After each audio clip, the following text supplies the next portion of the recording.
తాకట్టులో ఉన్న బంగారాన్ని విడిపించి ఆ రోజు ఆన్లైన్ రేటుకే మేము కొంటాం. Sharma gold company. నమస్కారం, నేను మీ జాహ్నవి. మనతో ఉన్నారు ప్రముఖ జ్యోతిష్య వాస్తు పండితులు, ప్రముఖ ఆధ్యాత్మికవేత్త సుభాష్ శర్మ గురూజీ. మాట్లాడేద్దాం. నమస్తే గురూజీ. శ్రీమాత్రే నమః. గురూజీ, చాలా మంది అడుగుతూ ఉంటారు ఆకస్మికంగా ధనప్రాప్తి సాధ్యమా అని. ఎందుకంటే ఇప్పుడు అంతా కష్టాలు తొందరగా వస్తున్నాయి, ఇమీడియట్గా కూడా ఇన్స్టెంట్గా మనకు డబ్బు కావాలని ఉంటుంది. సో ఖచ్చితంగా ఒక్కొక్కసారి ఒక్కొక్క సిచ్యువేషన్ వెళ్ళిపోతామో అర్థం కాదు. అలాంటప్పుడు అంత ఇబ్బందుల్లో ఉన్నప్పుడు ఆకస్మిక ధనప్రాప్తి సాధ్యమేనా? దానికోసం ఎలాంటి రెమెడీస్ చేయాలంట? తప్పకుండా తెలియజేస్తానమ్మా. ముందుగా ప్రేక్షకులందరికీ శ్రీమాత్రే నమః, శ్రీ గురుభ్యో నమః. శుద్ధలక్ష్మీర్మోక్షలక్ష్మీ జయలక్ష్మీ సరస్వతి శ్రీలక్ష్మీ వరలక్ష్మీశ్చ ప్రసన్నా మమ సర్వదా. ఆకస్మిక ధనలాభము అంటే ఆకస్మికము అన్నదానికి అర్థం ఏంటి అంటే గనక అవసరానికి డబ్బులు రావడమే ఆకస్మిక ధనలాభం. ఈ రోజున నాకు ఒక కష్టం వచ్చింది, నా చేతిలో చిల్లి గవ్వలేదు, కానీ నా కష్టం తీరాలంటే డబ్బుతో ముడిపడి ఉన్నటువంటి వ్యవహారం. ఆ డబ్బు ఇప్పుడు నాకు రావాలి, అది ఏ మార్గం ద్వారా మనకు సాధ్యపడుతుంది అనేటటువంటిదే ఆకస్మిక ధనలాభం యొక్క అర్థం.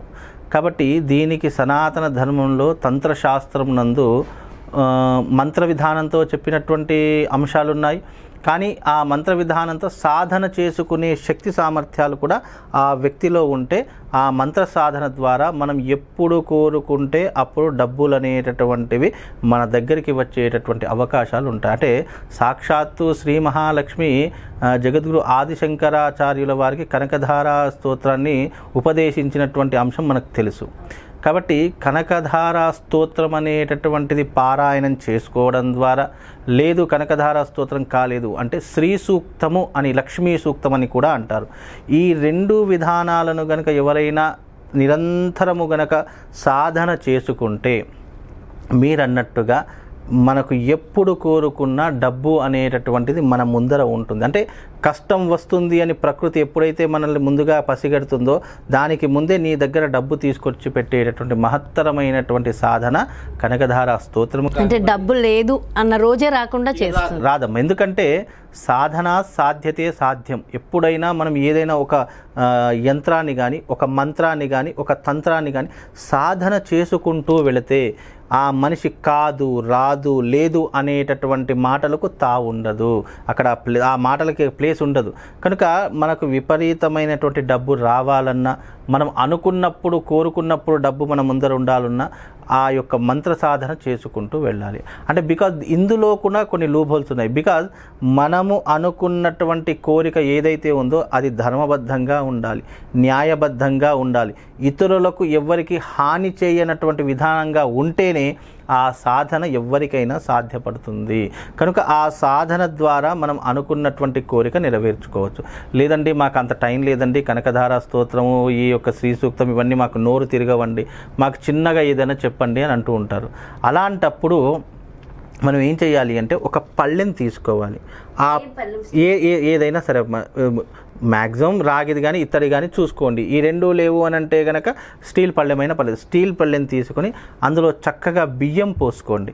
బియ్యాన్ని నిండుగా పోసుకొని చిన్న మట్టి ప్రమిద, ఒక చిన్న మట్టి ప్రమిద తీసుకొని ఆ మట్టి ప్రమిదకు చక్కగా గంధము కుంకుమతో అలంకరణ చేసుకొని దాంట్లో నూనె వత్తులు వేసి ఆ దీపాన్ని వెలిగించుకోండి.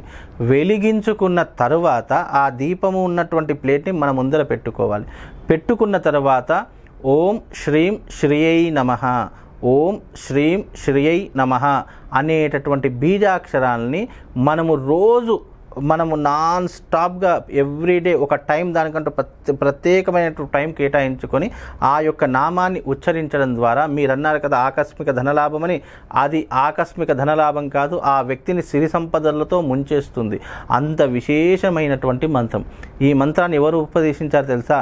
సాక్షాత్తు శ్రీ పరమేశ్వరుడు దత్తాత్రేయుడికి ఉపదేశించినటువంటి అద్భుతమైనటువంటి మంత్రం ఇది. తంత్రశాస్త్రంలో సిద్ధనాగార్జున తంత్రయాగంలో ఈ యొక్క మంత్రం గురించి చెప్పడం జరిగింది.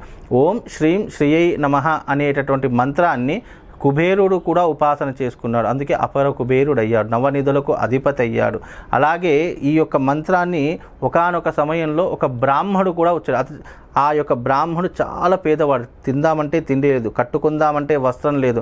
అలాంటి బ్రాహ్మడికి కూడా ఈ యొక్క మంత్ర ఉపదేశాన్ని తీసుకొని చక్కగా ఆ మంత్రాన్ని ఎవ్రీడే 4 to 5 o'clock, అంటే అప్పుడున్నటువంటి జనరేషన్లో 4 గంటలకు లేచేటటువంటి, 4 నుంచి 5 గంటల మధ్య లేచి రెడీ అయిపోయి చక్కగా ఈ మంత్రాన్ని సాధన చేసుకుంటూ అపర కుబేరుడయ్యాడు భూమి మీద. అంటే ఈ మంత్రాన్ని నమ్మి విశ్వాసంతో సాధన చేసుకుంటే ఆకస్మిక ధనలాభము, జీవితంలో ఐశ్వర్యానికి లోటు ఉండదు, సిరి సంపదలు ఎప్పుడూ కూడా వస్తూనే ఉంటాయి. కానీ అవి ఎక్కడి నుంచి వస్తున్నాయి అనేటటువంటిది అమ్మవారికే తెలుస్తుంది. కనుక ఆ మనిషికి ఈ మంత్రం ఉపదేశించినంత కాలం, చదువుకున్నటువంటి కాలం అతనికి ఎప్పుడు కూడా డబ్బులు అనేటటువంటివి రీజనరేట్ అవుతూనే ఉంటాయి. ఇక లోటు అన్న విషయం మాత్రం అసలు ఉండనే ఉండదు, ధనము లోటు అనేటటువంటి. ఇక ఆ ధనం ద్వారా ఇంకోటి మనకు ఎప్పుడైనా జీవితంలో ఒకటి గుర్తుపెట్టుకోవాలండి, ధనం వస్తుంది అని అనుకున్నప్పుడు ఆ ధనంలో కొంత భాగము మనం దానానికి, ధర్మానికి వినియోగిస్తేనే అది రీజనరేట్ ఆటోమేటిక్గా అవుతుంది. చాలామంది ఏం చేస్తారంటే, డబ్బులు వస్తున్నాయి కదా, బ్యాంక్లో దాచుకుందాం, దాంట్లో దాచుకుందాము, లేదా ఏదైనా ప్రాపర్టీస్ కొందాము, మనం కోటీశ్వర, ఇలా ఎప్పుడైతే ఆలోచిస్తారో అది ఎప్పటికీ కూడా తరిగేటటువంటి విధానంగా మారిపోతూ ఉంది.